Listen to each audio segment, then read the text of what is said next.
Hi guys! Susubukan natin ang patience ni Sydney sa pagkain. Tingnan natin kung ma-wait niya si Mami. Sabi ko sa kanya, huwag niya muna kakainin yung chicken and yung spaghetti ni Jollibee dahil kukuha lang ako ng spoon and fork. So ayan, tignan natin kung maiintay niya tayo. Ayan, kumurot. Mukhang hindi maiintay si Mami.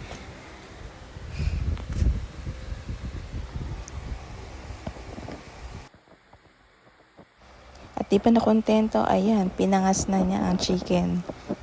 Ayan. Ayun, ilang kagat ang kanyang tinira.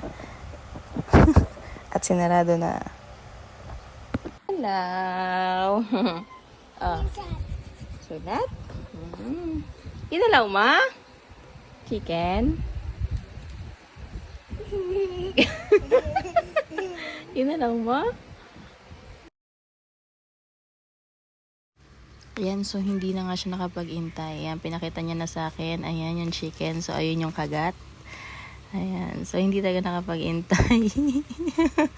Ayan, so yun lang. Share ko lang.